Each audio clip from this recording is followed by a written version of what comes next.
Hi everyone, Chris Walker here, senior reporter from VozWire.com, here with your daily news brief for Friday, February 7th, 2020. Well, we're a few days out from President Donald Trump's State of the Union address, but all attention is still focused on what happened at the end of it. If you recall, Speaker of the House Nanci Pelosi took her copy of the speech, which was handed to her by Trump, and ripped it up into many pieces.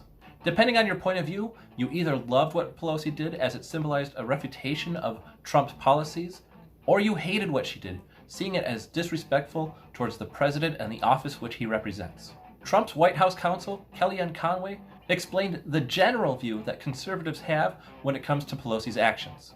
Conway said, "America saw an incorrigible child ripping up the State of the Union.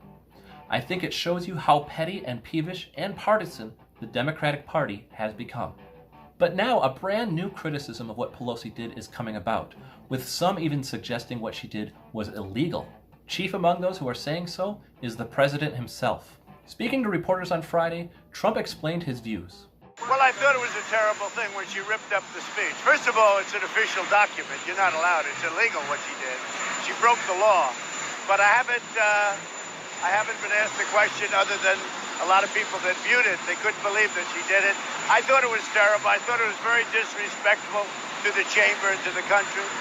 I didn't know she did it until I was walking out, and some of the congressmen and women were saying, "Can you believe what she did?" But I didn't know she did. But the president didn't stop there.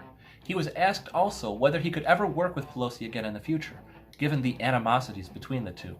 Trump's response wasn't very optimistic, and he labeled the Speaker of the House and Democrats in general as evil people. Well, I think there's a lot of evil on that side. Trump's claims regarding the legality of ripping up his speech mirror what many were saying on social media in the hours and days after his speech was given.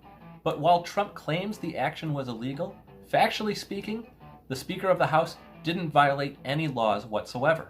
It's true that official documents produced by the president must be preserved. Destroying those documents would be a crime. But the speech that Trump gave to Pelosi was a copy of the original that he submitted to the American people. The original version currently sits in the National Archives. If that version is destroyed, that would be a crime. But a Xeroxed copy of the speech is a different matter altogether. It doesn't have to be preserved in the same manner that the original does. Earlier in the week, Pelosi tried to justify why she ripped up the speech to begin with. She also suggested she didn't need any lessons on dignity from the president. I tore up a manifesto of mistruths. It's very hard for us to get you to talk about the issues that we are working on, HR 3, infrastructure and the rest. He misrepresented all of that. It was necessary to get the attention of the American people to say, this is not true, and this is how it affects you. And I don't need any lessons from anybody, especially the President of the United States, about dignity. We want to know what you think. Tell us in the comments below your opinion on the entire situation. Should destroying the president's speech, even a copied version of it, come with some sort of punishment? Was Pelosi right to rip the document to shreds to show her protestations against what was in it? Or is this whole thing blown out of proportion? Please let us know. If you want to learn more about this subject, please click the link in the description of this video to read a VozWire.com story about it. Also, please subscribe to this channel so that you'll never miss a VozWire daily news briefing in the future. I'm Chris Walker. Thanks for watching.